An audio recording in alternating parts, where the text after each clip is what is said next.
So probably the biggest story over this last this last 2 days, the weekend, is Ireland and Canada joining the Netherlands to cut down on nitrogen and fertilizer use. This is very strange, isn't it? It's all happening simultaneously. It's almost like they are coordinated. Farmers in the Netherlands have been protesting for weeks against the government that instituted a new plan to bankrupt them and disrupt food supplies.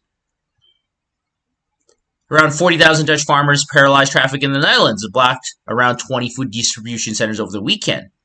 Ireland's Green Agenda 11 government is set to impose an emissions cut of around 28% on farmers, which means just less food, right? This past week, Canadian Tire Justin Trudeau also announced he's moving forward with a plan to reduce Canadian fertilizer use and bankrupt farmers. Trudeau's meeting with provincial agriculture ministers wrapped up yesterday. He is moving forward with a 30% fertilizer reduction. Farms will fail. Land will be purchased by billionaires and the government. People will starve. Farmers are rising up today.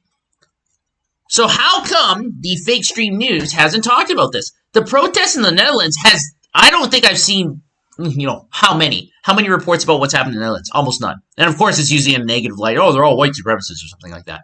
In Sri Lanka, they barely cover it too, or when they do, they talk about, they don't have enough fuel. Oh, Sri Lanka, it's bad in Sri Lanka. They never talk about the causes. They don't ever talk about, the World Economic Forum or making them all go organic. So what we're seeing is that all these nations, which seem to be worlds apart, and they're all independent, they all do their own thing, are enacting the exact same insane policies that cause massive disruptions and pain and suffering in a lack of food. Does anybody actually believe these governments are acting on their own? Think about that. We've just seen, and we're still seeing, what's happening with Sri Lanka today, and yet Ireland is saying, let's do that. Netherlands is saying, let's do that. Canada's saying, let's do that. Does it sound like they are doing or acting on the behest of their constituents? Honestly. And, I found this. This is Dr. Leslyn Lewis. I think she is in Canada. I think she's a part of the Conservative Party. And when you have some of the mainstream politicians speaking out, that's an indication they're probably on the right side of history. Not 100%, but it's better than nothing. Apparently what's happening in Holland and Sri Lanka isn't enough to warn against the effects of net zero policy on farming. Trudeau is still moving forward with a fertilizer policy despite the potential food shortages and a recession. So if you're in Kazakhstan, Dr. Leslyn Lewis might be a decent person. Might be.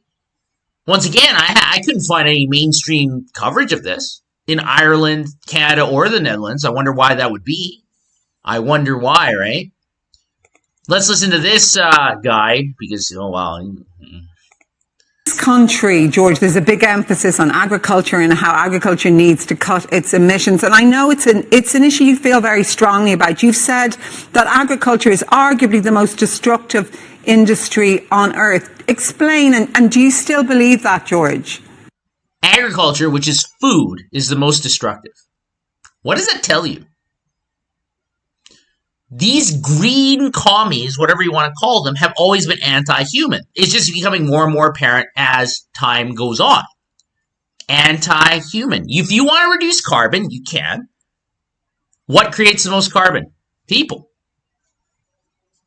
So if you want to be pro-green commie agenda, you can be, but then you're also anti-human. You get to choose one. You can't be both. Not the way that they're presenting it. Maybe there is a way with different kinds of technology or a different vantage point, but the way they perceive it is it's a net loss. If there's people around, we have a problem. It's by far and away the greatest cause of habitat destruction, the greatest cause of wildlife loss, the greatest cause of extinction, greatest cause of soil loss, greatest source of freshwater use. It's one of the greatest causes of climate breakdown, bigger than transport, one of the primary causes of water pollution and of air pollution. So it's right at the top. Oh, and sorry, I forgot to say land use, the biggest issue of all. It's by far and away the greatest form of land use that humans inflict on the planet, which means all that land is land which can't be used for wild ecosystems. Now, that may or may not be true, but here's the main issue. Animals, wildlife, they will just inhabit whatever's available to them, right? See, there's this idea that, well, whatever humans do must be bad because they're taking away things from other animals. Other animals would take it away from you if they could too, right? Think about it that way. I'm not saying that what humans are doing is correct, but the reality is that other animals would do it as well to you if they could, right? Right? So if you apply those principles, doesn't that mean that, well, we just did it better than animals did? Because you think animals say, well, we're only going to take this much land from other animals and we're not going to take any more? They take as much as they can. That's just a simple reality. They want to thrive.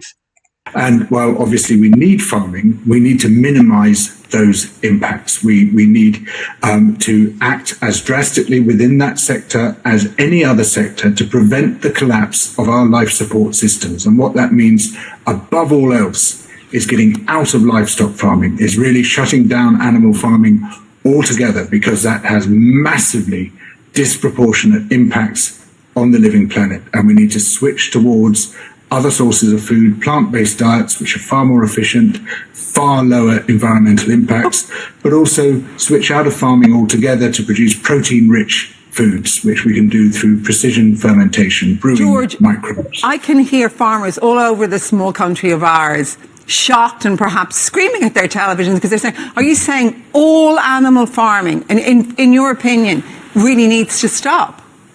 Yes, it does. It really does. It's a bit like leaving fossil fuels in the ground. Unless we do that, we've really got very little chance indeed of preventing this domino effect of system collapse right across Earth systems, which basically makes the planet uninhabitable. So eating meat and milk and eggs is an indulgence we cannot afford.